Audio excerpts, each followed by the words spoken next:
હવે આપણે જોઈશું ફર્સ્ટ ફ્રેન્કલ ક્ષતિ.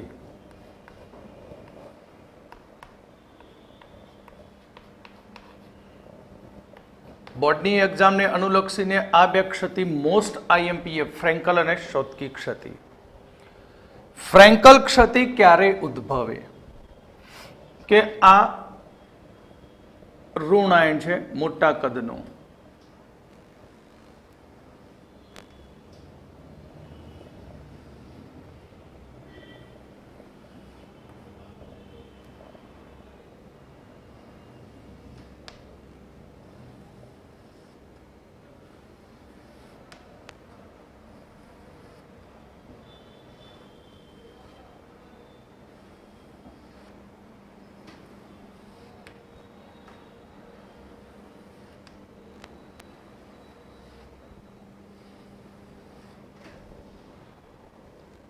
આ બધા મોટા કદના શું એ ઋણાયનો છે.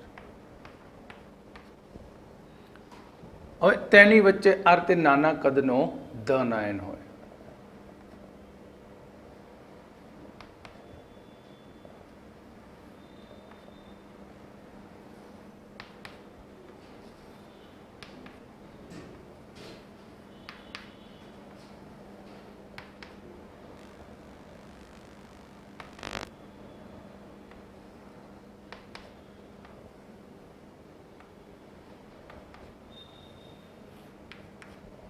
એટલે કે જ્યારે ધન આયન અને ઋણ આયન વચ્ચે કદનો મોટો તફાવત હોય ત્યારે કેટલાક ધન આયન તેના સ્થાન ઉપરથી એ ખસીને એક ખાલી આંતરાલીય સ્થાનમાં દાખલ થાય છે. ક્લિયર? અહીં આ પ્રકારની ક્ષતિમાં ધન આયનો એ ઋણ આયન કરતા કદમાં નાના હોય છે. આથી કેટલાક ધન આયનો તેમના મૂળ સ્થાનેથી આંતરાલીય સ્થાનમાં વિસ્થાપન પામે છે અને તેના મૂળ સ્થાન ઉપર ખાલી જગ્યા ઉદ્ભવે, એટલે કે તેના મૂળ સ્થાન ઉપર રિક્ત ક્ષતિ ઉદ્ભવતી હોય છે અને પછી તે આંતરાલીય સ્થાનમાં જાય એટલે પાછી કઈ ક્ષતિ ઉદ્ભવી? આંતરાલીય ક્ષતિ. માટે ફ્રેન્કલ ક્ષતિને વિસ્થાપનીય ક્ષતિ કહેવામાં આવે છે. તો આ ઘટના ત્યારે જ ઉદ્ભવે કે જ્યારે ધન આયન અને ઋણ આયન વચ્ચે કદનો ખૂબ જ મોટો તફાવત હોય ત્યારે. તો અહીં આપણે એક ધન આયન અહીંયા મૂકી દઈશું.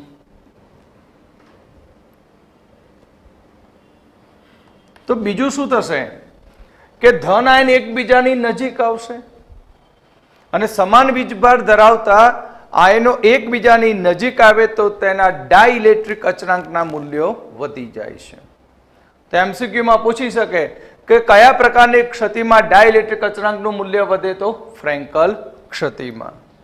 અને ઘન પદાર્થની ઘનતામાં કોઈ જ ફેરફાર થતો નથી કારણ કે ધન આયન એની અંદર જ રહે છે.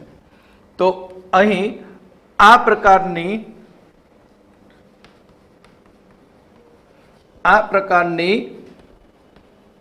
ક્ષતિમાં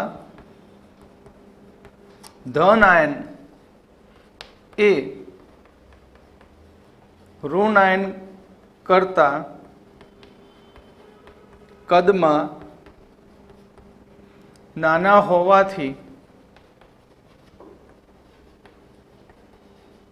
ધન આયન તેના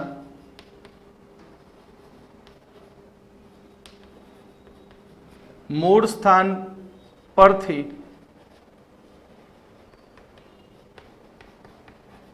આંતરાલીય સ્થાન પર આવે છે અને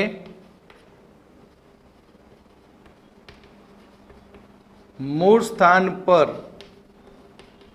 રિક્ત ક્ષતિ ઉદ્ભવે છે.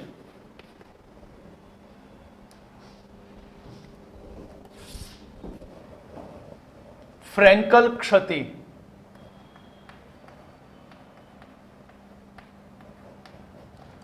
ફ્રેન્કલ ક્ષતિને વિસ્થાપનીય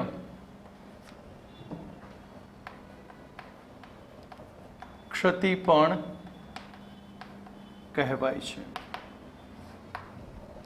ફ્રેન્કલ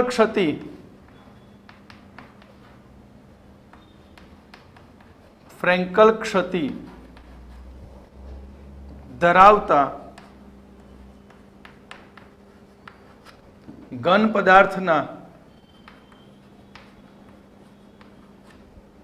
પદાર્થની ઘનતામાં કોઈ ફેરફાર થતો નથી.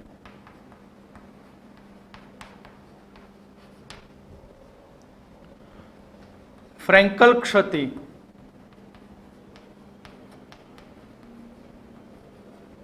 જ્યારે ધન આયન અને ઋણ આયનના કદમાં મોટો તફાવત હોય ત્યારે ઉદ્ભવે છે.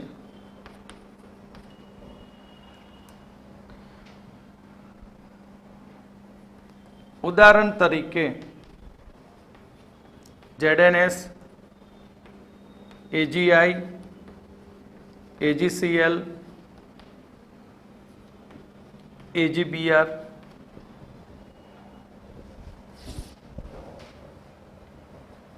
નોંધ વધારાનું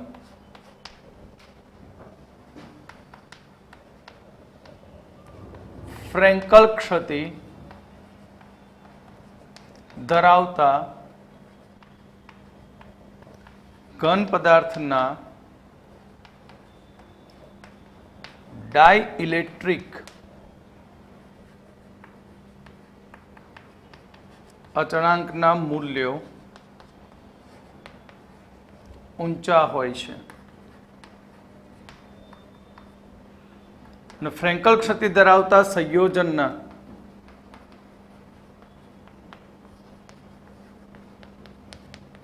સવર્ગાંક ઊંચા હોય છે.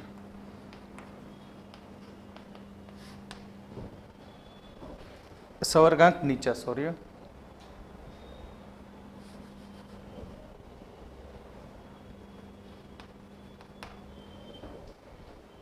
ચાર કે છ.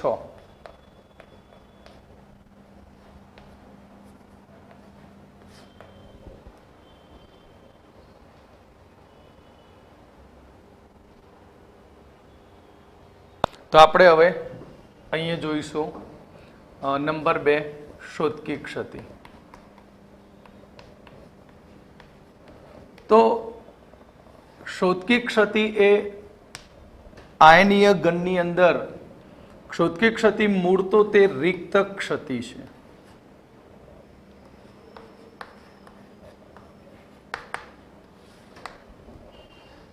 જેમાં આ પ્રકારની ક્ષતિની અંદર ધન આયન અને ઋણ આયન બંને એક સાથે દૂર થયેલા હોય છે.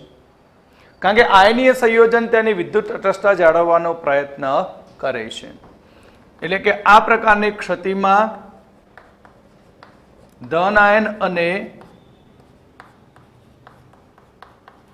ઋણ આયન બંને સમાન સંખ્યામાં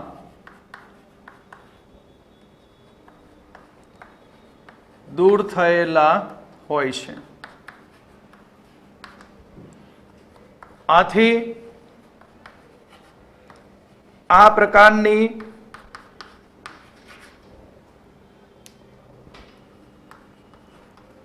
ક્ષતિ ધરાવતા ઘનની ઘનતા ઘટે છે.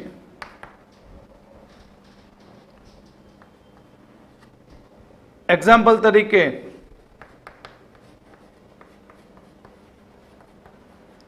NaCl ના સ્ફટિકમાં 10⁶ શોધકી ક્ષતિ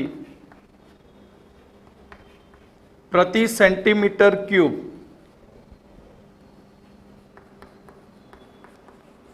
ઓરડાના તાપમાને ધરાવે છે.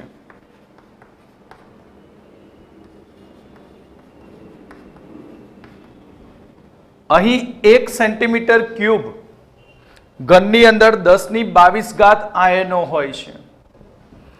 અહીં 1 સેન્ટીમીટર ક્યુબ ઘનમાં 1022 આયનો હોય છે, જેમાંના 1016 આયનોએ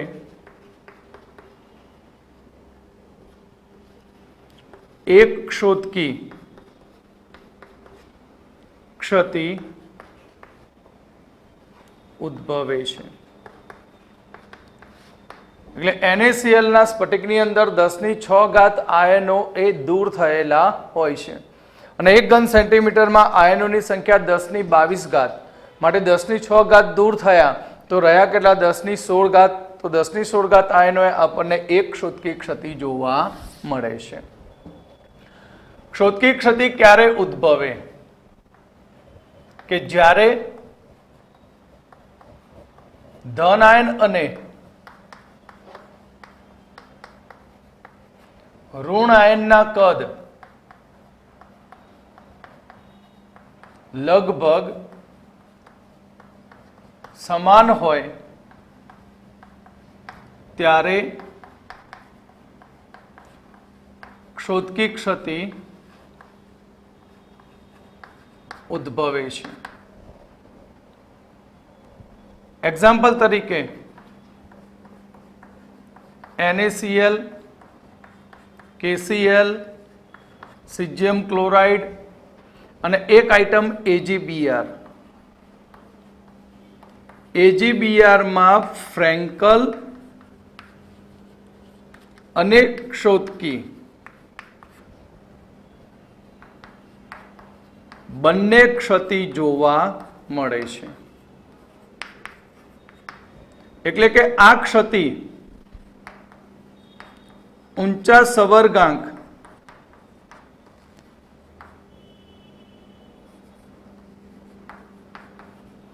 ધરાવતા સંયોજનમાં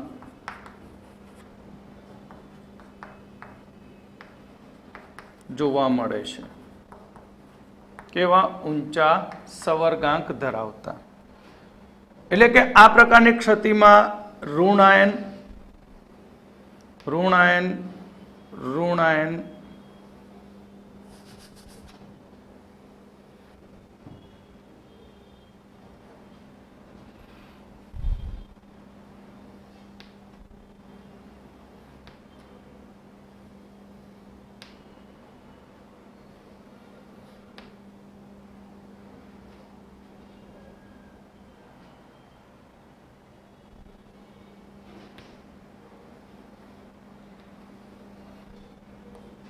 ઋણ ઋણ અને અહીંયા ધન આયન.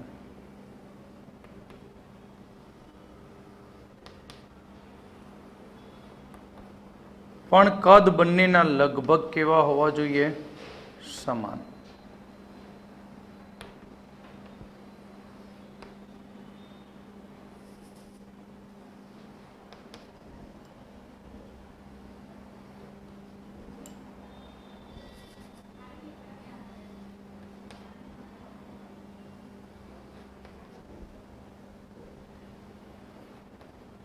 ક્લિયર? તો આ થઈ ક્ષોતકી ક્ષતિ.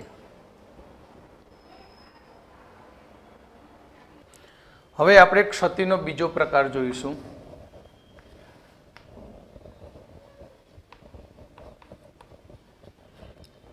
અશુદ્ધ ક્ષતિ.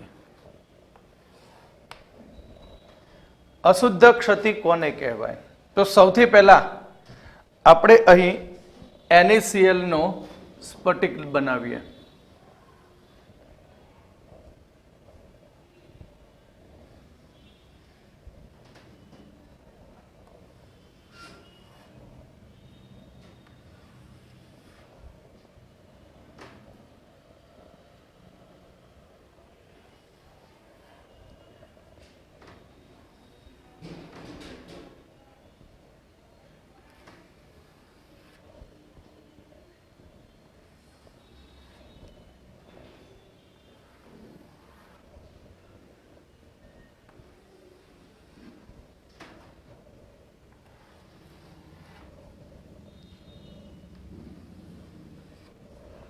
તો અહીંયા Na પ્લસ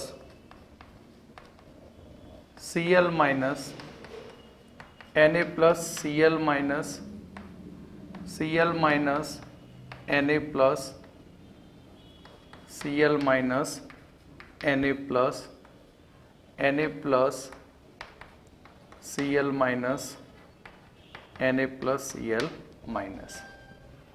આ NaCl નો શું યસ સ્ફટિક છે.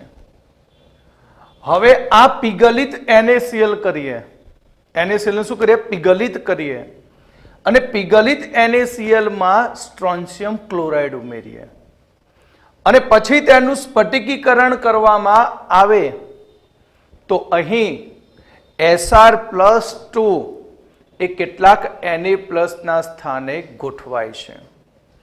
એટલે Sr+2 કેટલાક Na+ ના સ્થાને શું થાય ગોઠવાઈ જાય.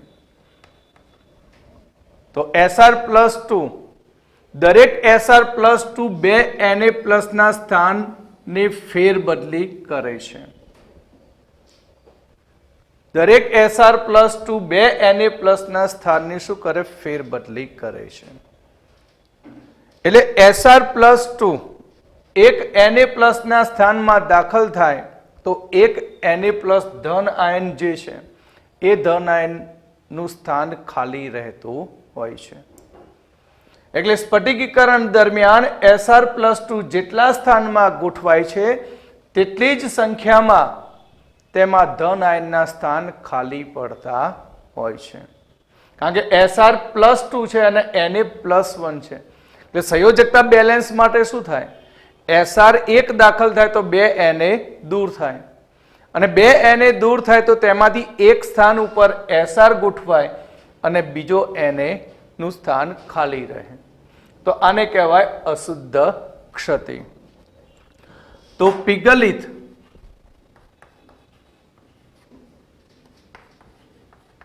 NaCl માં SrCl2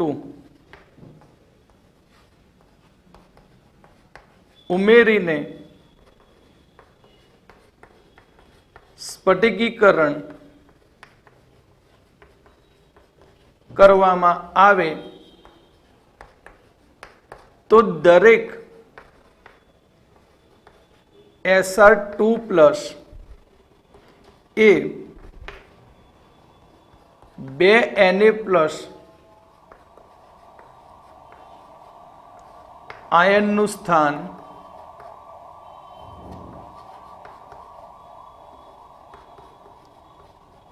ફેરબદલી કરે છે. એટલે એક Sr+2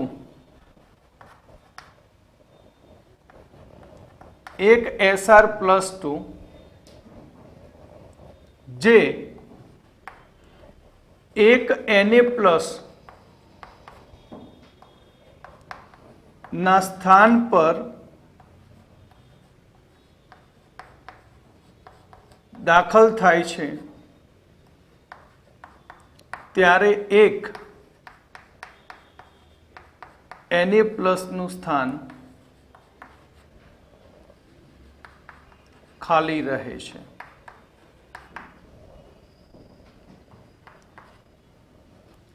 અહીં સ્ફટિકમાં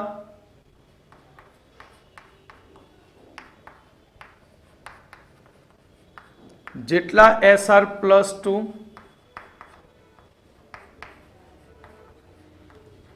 દાખલ થાય છે તેટલી જ સંખ્યામાં Na+ ના સ્થાન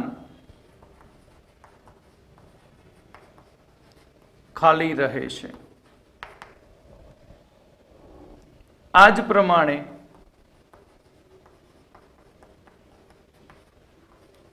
CdCl2 અને AgCl માં જોવા મળે છે. ક્લિયર? આને કહીશું અશુદ્ધ ક્ષતિ.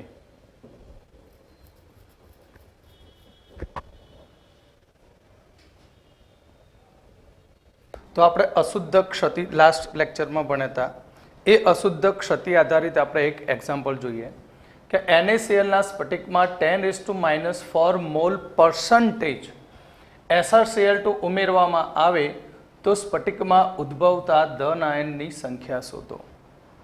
તો મેં થિયરીમાં કહ્યું હતું કે અહીં Sr2+ આયનની સંખ્યા ઇઝ ઇક્વલ ટુ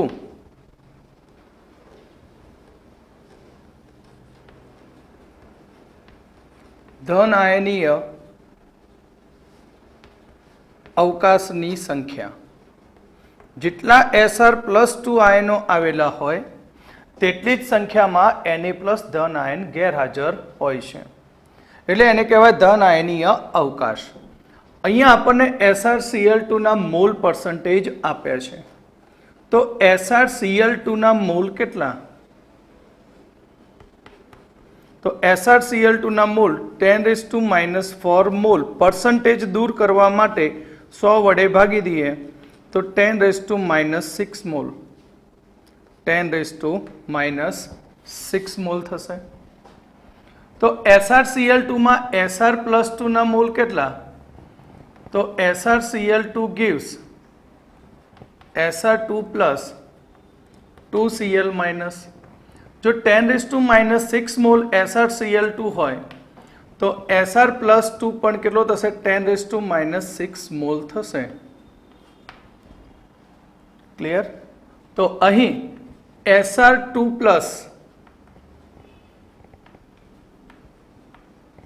આયનના મોલ 10⁻⁶, અને એક મોલમાં તમે જાણો છો કેટલી સંખ્યા હોય આયનની? 6.022 × 10⁻23. તો આપણે કહી શકીએ કે 10⁻⁶ માં Sr+2 આયનની સંખ્યા, તો Sr+2 આયનની સંખ્યા 6.022 ×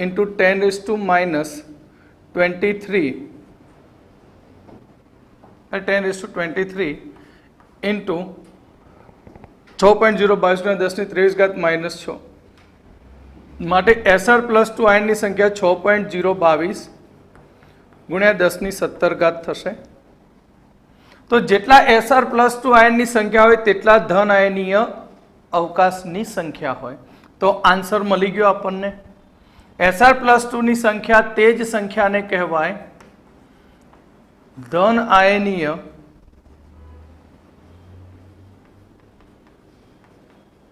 અવકાશની સંખ્યા 6.022 × 10⁻17. ક્લિયર? હવે આપણે જોઈએ આગળ નવો ટોપિક, બિનતત્વ યોગમિતીય ક્ષતિ.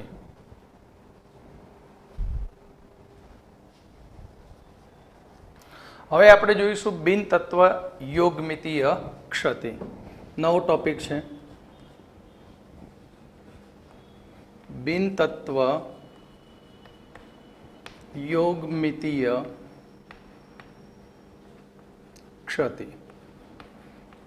તો બિનતત્વ યોગમિતીય ક્ષતિ આપણે જાણીએ છીએ કે ક્ષતિ એ સ્ફટિકની તત્વ યોગમિતીય ને ખલેલ પહોંચાડતી નથી, પણ બીજા એવા ઘણા વિપુલ પ્રમાણમાં અકાર્બનિક ઘન પદાર્થો છે કે જેની અંદર આપણને ક્ષતિ ઉદ્ભવે ત્યારે તેમાં બિનતત્વ યોગમિતીય જોવા મળતી હોય છે. અને આ બિનતત્વ યોગમિતીય તેના ગુણોત્તરના પ્રમાણમાં હોય છે. તો બિનતત્વ યોગમિતીય ના બે પ્રકાર છે. એક પ્રકાર છે ધાતુ વધારો ક્ષતિ, ધાતુ વધારો ક્ષતિ, અને બીજો પ્રકાર છે ધાતુ ઉણપ ક્ષતિ. બીજો પ્રકાર છે ધાતુ ઉણપ ક્ષતિ. તો આપણે ફર્સ્ટ જોઈશું ધાતુ વધારો ક્ષતિ. તો ધાતુ વધારો ક્ષતિની અંદર બે પ્રકાર છે. એક છે એનઆયનીય रिक्त स्थान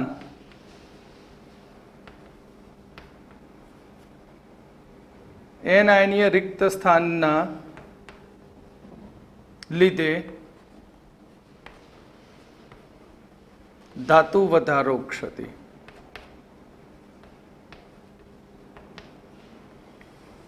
એટલે કેટલાક એવા આયનીય સંયોજનો હોય છે. આ આયનીય સંયોજનોના સ્ફટિકને જો તે જ ધાતુની બાષ્પમાં ગરમ કરવામાં આવે તો ત્યાં આપણને એનઆયનીય અવકાશીય સ્થાનના લીધે ધાતુ વધારો ક્ષતિ જોવા મળે છે. કેવી રીતે જુઓ તો અહીંયા આપણે કોઈ આયનીય સંયોજન લઈએ. તે આયનીય સંયોજનમાં આ ઋણ આયન છે.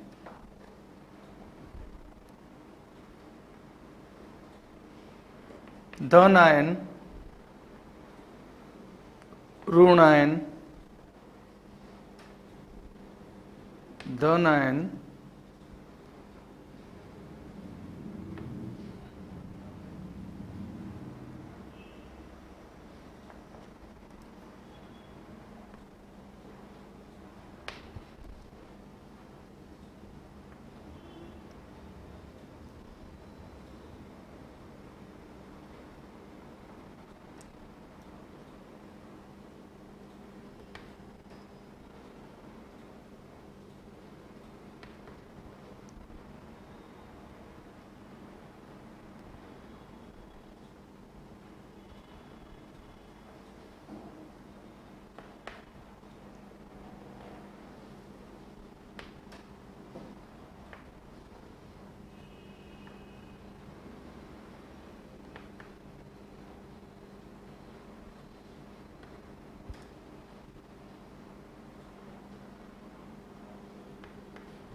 તો આ એક આયનીય સ્ફટિક છે. હવે જ્યારે આપણે આ સ્ફટિકને તેના ધાતુની બાષ્પ સાથે ગરમ કરવામાં આવે ત્યારે એન આયન કેટલાક તેના સ્થાન ઉપરથી એ સપાટી ઉપર પ્રસરણ પામે છે અને પ્રસરણ પામીને એ એન આયન એ ધાતુની સપાટી પર રહેલી ધાતુની બાષ્પ સાથે ધાતુના પરમાણુ સાથે સંયોજાય છે અને એ સંયોજન પામીને તે આયનીય સંયોજન બને. જેમ કે NaCl અથવા KCl. ધારો કે આને NaCl કહું તો આ Cl NaCl NaCl.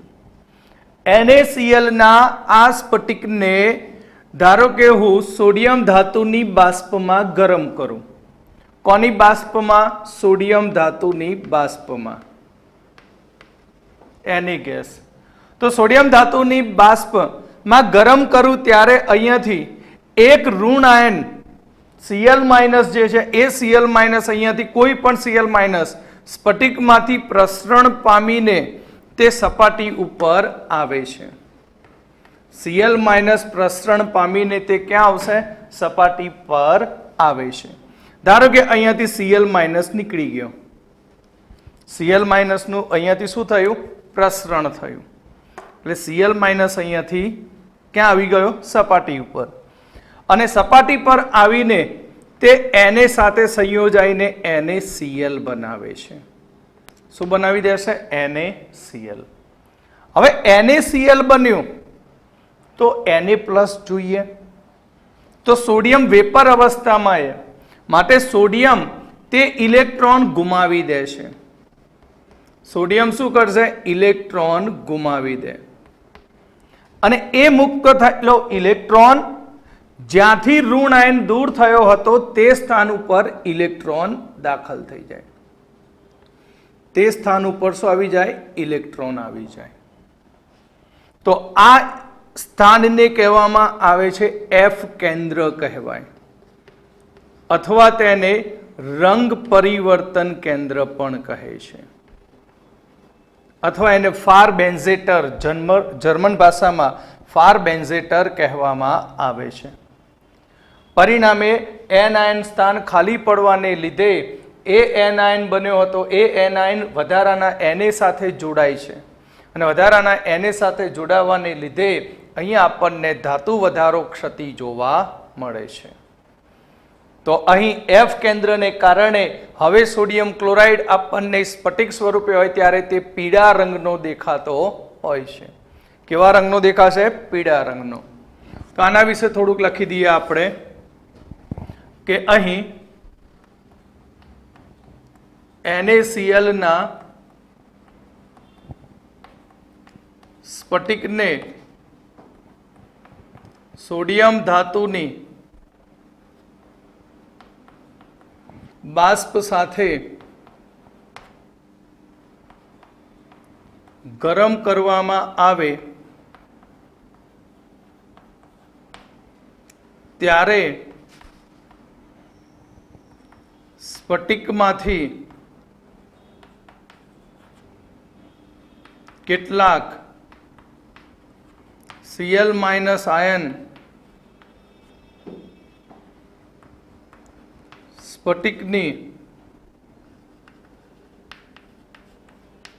સ્ફટિકની સપાટી પર પ્રસરણ પામે છે.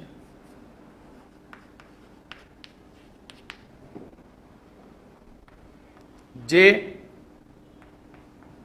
સોડિયમ ધાતુ સાથે સોડિયમ ધાતુની બાષ્પ સાથે સંયોજાઈને સોડિયમ ક્લોરાઇડ બનાવે છે.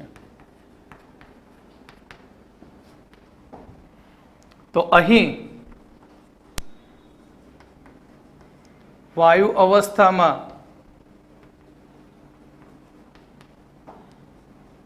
સોડિયમ ધાતુ ઇલેક્ટ્રોન ગુમાવે છે.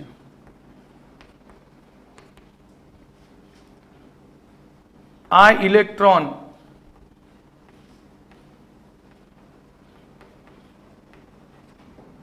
સ્ફટિકમાં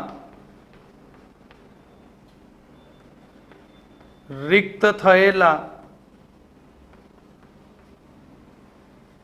Cl- ના સ્થાન પર ગોઠવાય છે, જેને એફ કેન્દ્ર કહે છે, જે રંગ પરિવર્તન સૂચવે છે.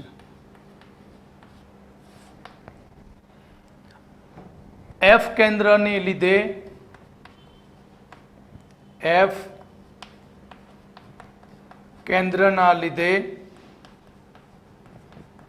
NaCl નો સ્ફટિક પીળા રંગનો દેખાય છે. કેમ પીળા રંગનો દેખાયો? એનું કારણ છે કે જ્યારે આ સ્ફટિક ઉપર દ્રશ્યમાન પ્રકાશ પડે ત્યારે આ એફ કેન્દ્રનો ઇલેક્ટ્રોન એ દ્રશ્યમાન પ્રકાશમાંથી ઉર્જાનું શોષણ કરીને ઉત્તેજિત થાય છે, અને શોષણ ઉત્સર્જન ઘટના થવાને કારણે અહીંયા આપણને NaCl નો સ્ફટિક એ પીળા રંગનો જોવા મળે છે. એટલે કે જ્યારે દ્રશ્યમાન પ્રકાશ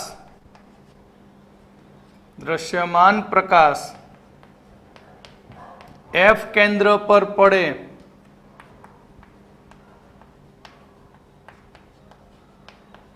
ત્યારે એફ કેન્દ્રનો ઇલેક્ટ્રોન ઉત્તેજિત થાય છે.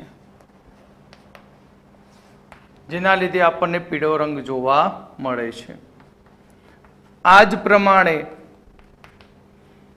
લિથિયમ ક્લોરાઇડને લિથિયમ સાથે ગરમ કરતા લિથિયમની બાષ્પ સાથે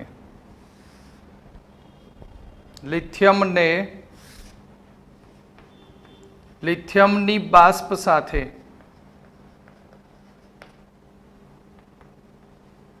ગરમ કરતા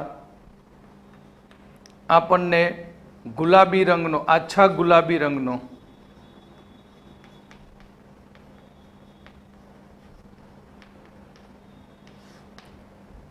સ્ફટિક મળે છે. નંબર 2, KCl ને પોટેશિયમની બાષ્પ સાથે ગરમ કરતા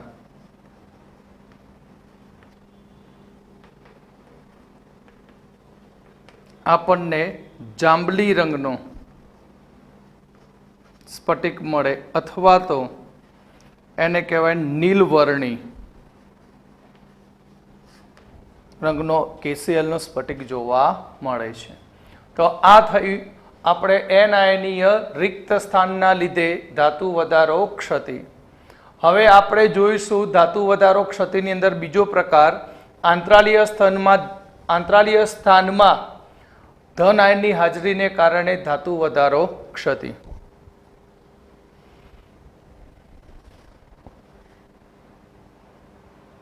હવે આની અંદર આપણે બીજો પ્રકાર જોઈશું ધાતુ વધારો ક્ષતિની અંદર. આંતરાલીય સ્થાનમાં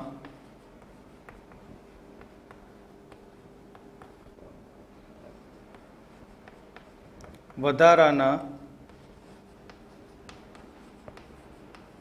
ધન આયનની હાજરી ના લીધે, એક્ઝામ્પલ તરીકે આપણે લઈએ કે ઝિંક ઓક્સાઇડ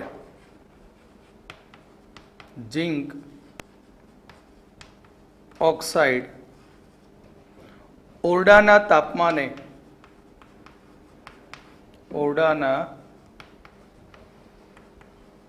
તાપમાને સફેદ ઘન સ્વરૂપે હોય છે. સફેદ ઘન સ્વરૂપે હોય છે, પરંતુ જ્યારે તેને ગરમ કરવામાં આવે, ત્યારે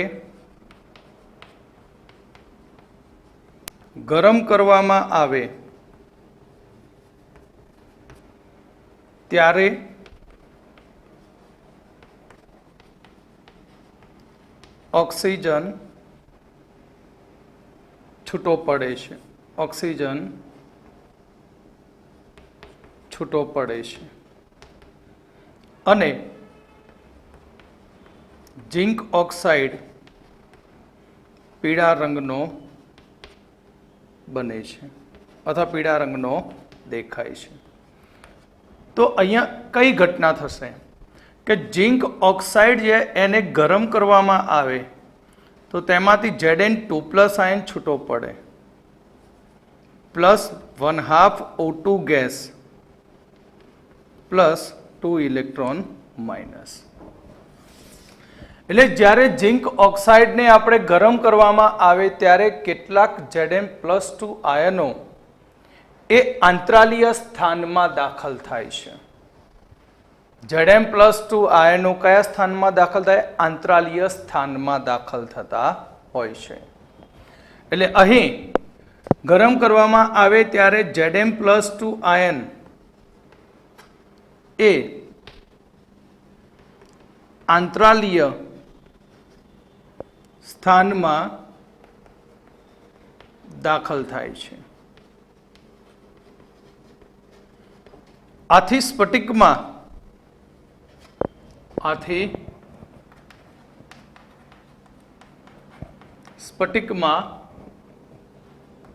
ધન આયનની સંખ્યા વધે છે.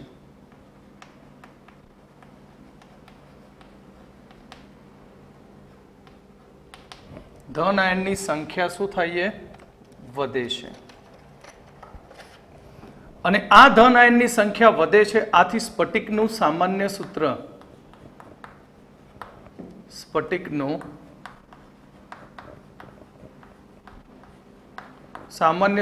Zn1 + XO થાય છે. Zn1 + XO થાય છે. એટલે આપણે કહ્યું કે વધારાના ધન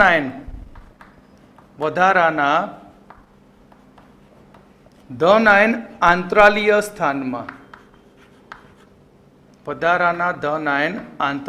સ્થાનમાં અને મુક્ત થયેલો ઇલેક્ટ્રોન, તો અહીંયા મુક્ત થયેલો ઇલેક્ટ્રોન અને વધારાનો Zn+2, તો મુક્ત થયેલો ઇલેક્ટ્રોન નજીકના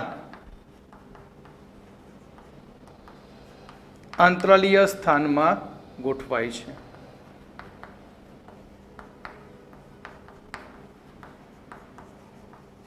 તો આને કહેવાય આંતરાલીય સ્થાનમાં ધન આયન વધારો ક્ષતિ. એટલે અહીંયા આપણે આ રીતે કહેવા માંગીએ કે અહીંયા ધન આયન છે, બરાબર, આ ઋણ આયન, ધન આયન, સોરી, એટલે અહીંયા આ ઋણ આયન,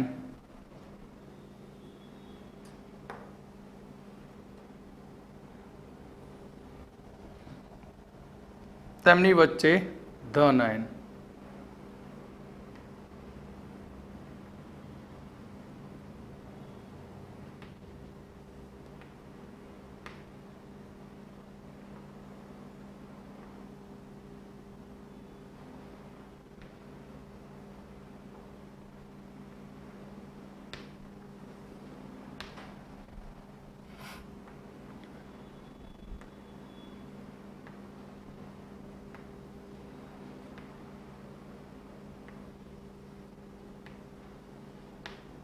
ઋણાયન થોડા મોટા કદમાં બતાવજો. Minus minus minus minus.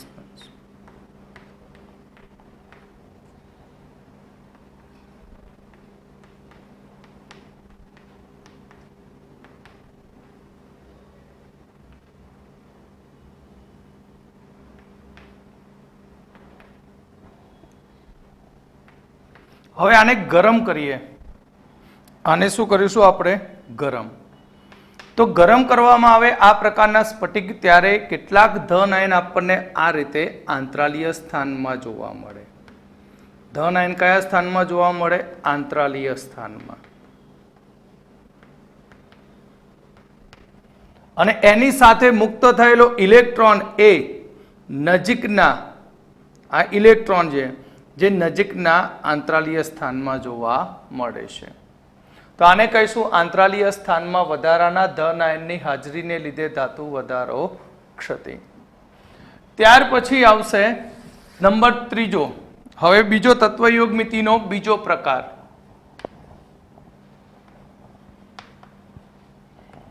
ધાતુ ઉણપ ક્ષતિ.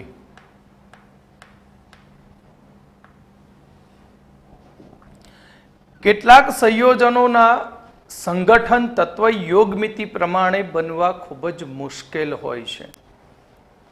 કેટલાક સંયોજનોના સંગઠન તત્વ યોગમિતિ પ્રમાણે બનવા ખૂબ જ મુશ્કેલ હોય છે. આવા સંયોજનોની અંદર તત્વ યોગમિતીય પ્રમાણ કરતા ધન આયનોનું પ્રમાણ ઓછું હોય છે. અહીં ધાતુ ઉણપ ક્ષતિની અંદર કેટલાક સંયોજનોનું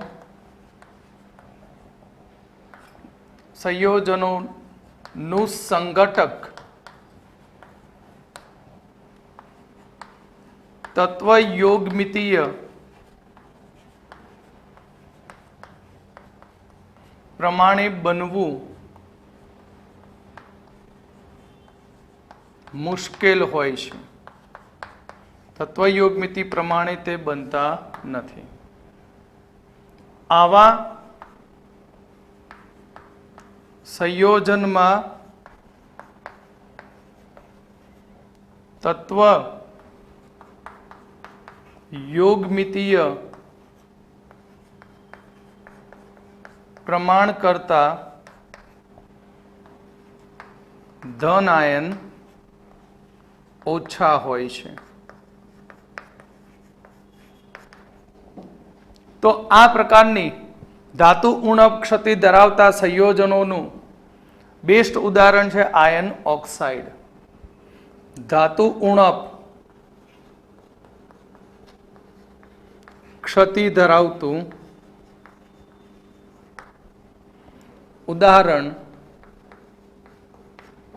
FeO છે.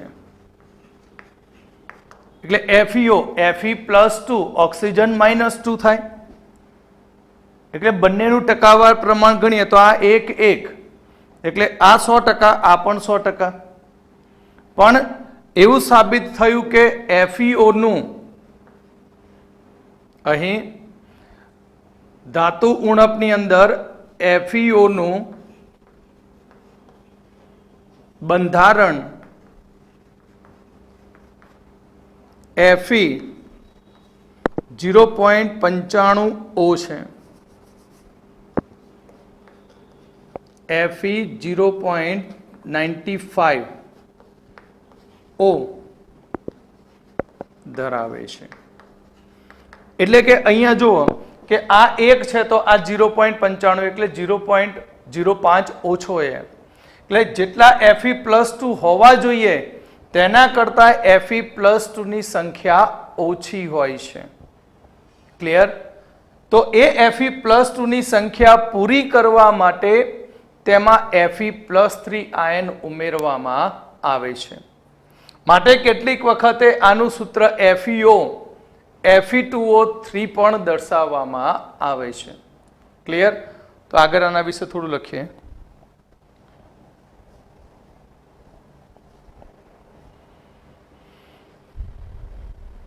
તો આપણે FeO નું સંગઠન બંધારણ જોયું તો 0.95O ધરાવે છે.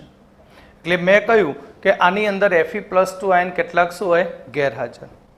ખરેખર FeO એનું સંગઠન જોઈએ તો FeO નું સંગઠન ખરેખર એ Fe 0.93O થી Fe 0.96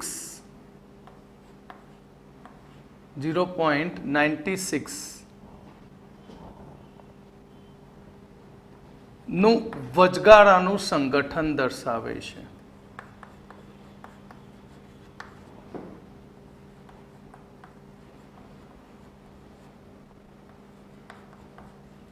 એટલે FeO 0.93 થી 0.96 સુધીના હોઈ શકે. એટલે એવરેજ વચ્ચેનું મૂકી દીધું એ 0.95O. એટલે કે Fe 0.95O માં કેટલાક Fe+2 ધન આયન દૂર થયેલા હોય છે. આથી ધન વીજભારના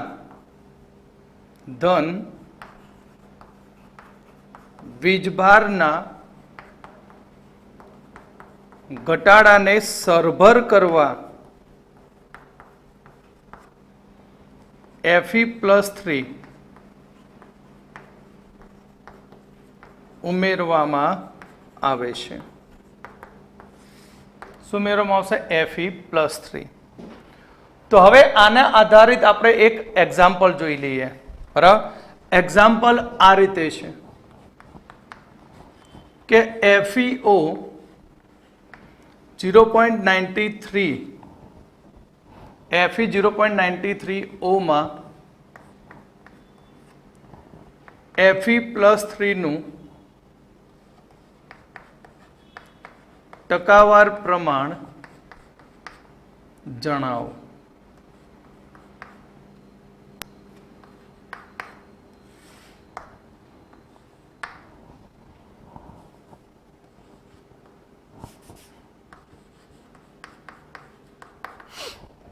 તો Fe 0.93 ઓમાં Fe+3 નું ટકાવાર પ્રમાણ જણાવો. એટલે Fe અહીંયા આપણે કહીએ કે Fe 0.93 ઓ માં Fe+2 અને Fe+3 આયન ધરાવે છે. એક આયન તો હોય નહીં, કારણ કે ઉણપ પૂરી કરવા માટે તેમાં શું ઉમેરીએ છીએ? Fe+3. એટલે કે અહીં ધારો કે Fe+3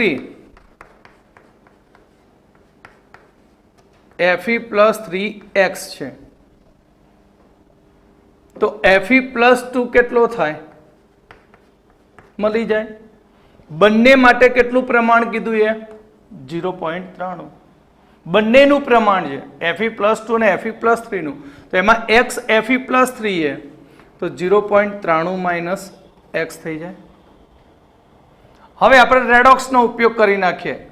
આની ઉપર કોઈ વીજભાર છે ના, એટલે સંયોજનનો વીજભાર 0 છે. સંયોજનનો વીજભાર 0 છે. તો આપણે લખી શકીએ રેડોક્સ પ્રમાણે કે Fe+3 નો કેટલા? Fex. તો x Fe+3 નો ઓક્સિડેશન આંક પ્લસ કેટલા? Fe+2. તો 0.93 માઇનસ x Fe+2 નો ઓક્સિડેશન આંક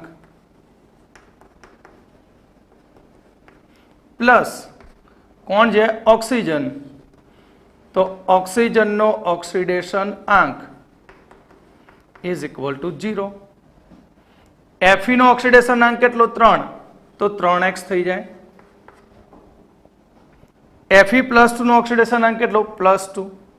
તો 0.93 માઇનસ x ઇન્ટુ 2. O નો ઓક્સિડેશન આંક -2. માટે અહીં 3x પ્લસ 2 વડે ગુણી નાખીએ તો 1.86 minus 2x -2 is equal to 0. Okay, તો અહીંયા આપણે કન્ટિન્યુ રાખીએ. તો કેટલા વધ્યા? x 1 વધ્યો, તો x પ્લસ 1.86 છક્કો 1.86 માઇનસ 2 બરાબર 0. માટે x બરાબર 0.14. x બરાબર શું થાય? 0.14. જો 0.93 ટોટલ Fe+3 હોય તો આપણે 100% કહેવાય, પણ અહીંયા તો કેટલા મળ્યા? 0.14. જો 0.93 હોય તો 100%, તો 0.14 એ કેટલા? માટે Fe+3 ના ટકા ઇઝ ઇક્વલ ટુ 0.14 ભાગ્યા 0.93 ગુણ્યા 100, માટે 15.05%. કેટલા? 15.05%. ક્લિયર? આ જ રીતે જુદા જુદા સંયોજનો પૂછી શકે. આની જગ્યાએ તમને m મૂકી દે. m 0.98 ઓમાં M+2 અને M+3 આયનોનું ટકાવાર પ્રમાણ જણાવો. Ni 0.98 ઓમાં Ni+2 અને Ni+3 નું પ્રમાણ જણાવો. ક્લિયર? તો આ રીતે કોઈ પણ MCQ પૂછાય, દાખલો પૂછાય તો આવડવો જોઈએ.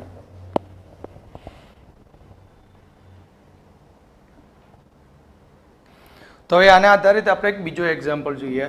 આ જ રીતે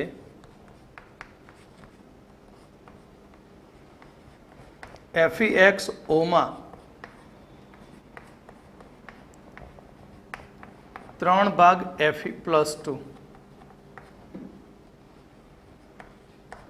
અને 1 ભાગ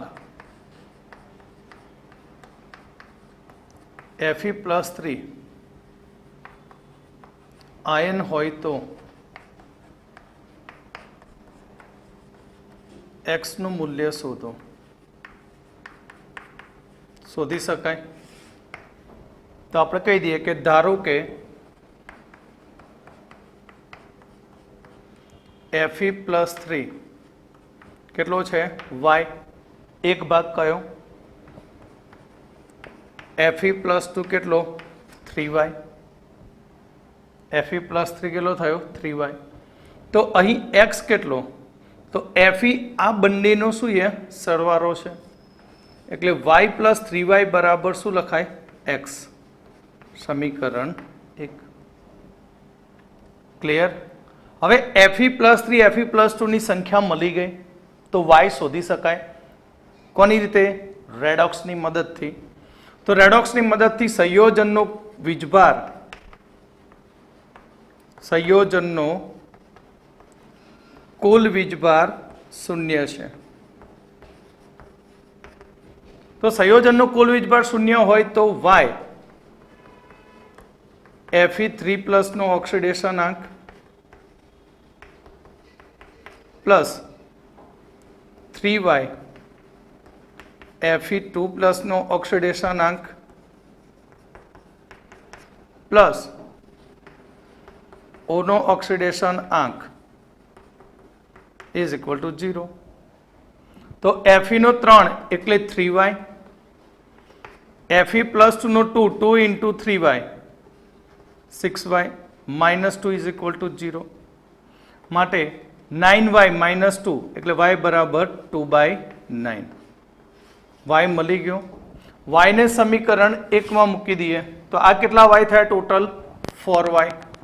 4y બરાબર x, માટે x બરાબર 4 into 2/9 8/9. આ થઈ x ની કિંમત. ક્લિયર? તો આને આધારિત કોઈ પણ MCQ એક્ઝામ્પલ પૂછાય તો હવે આવડશે. હવે આપણે જોઈશું નવો ટોપિક, ઘન પદાર્થની વાહકતા.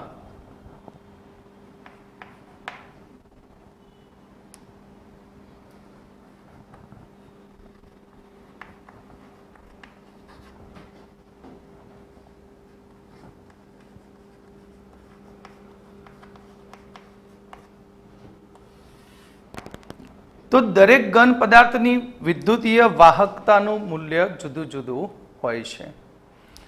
અહીં સામાન્ય રીતે ઘન પદાર્થની વાહકતાની માત્રા 10⁻⁻20 થી 10⁻⁷ ઓમ ઇન્વર્સ મીટર ઇન્વર્સના ગાળામાં હોય છે. તો આ રેન્જને આધારે વાહક પદાર્થોનું, અહીંયા ઘન પદાર્થનું 3 પ્રકારમાં વર્ગીકરણ થાય છે. એક છે ઘન પદાર્થનું વર્ગીકરણ વાહકો. જે ઘન પદાર્થની વાહકતા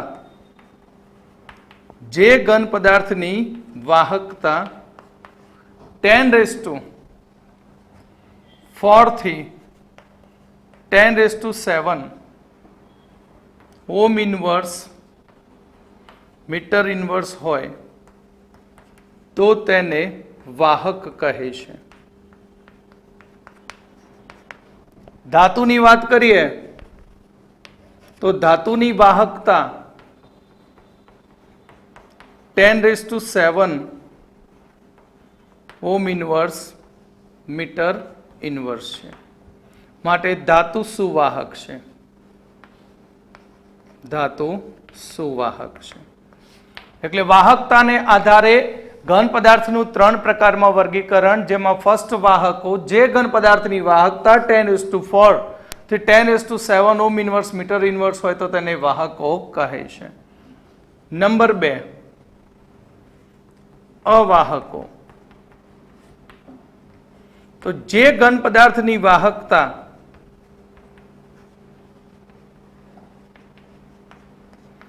10⁻⁻20 થી 10⁻⁻10 ઓમ ઇન્વર્સ મીટર ઇન્વર્સ હોય તો તેને અવાહકો કહે છે.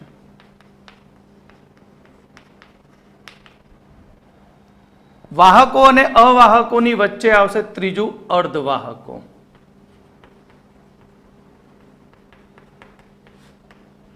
કે જે ઘન પદાર્થની વાહકતા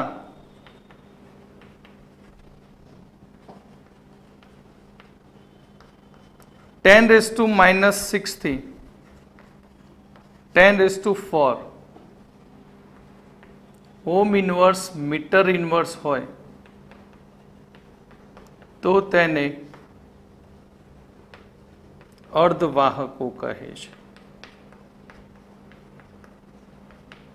ક્લિયર? તો આ રીતે વાહકોનું તેની વાહકતાની માત્રાને આધારે 3 પ્રકારમાં વર્ગીકરણ થાય છે.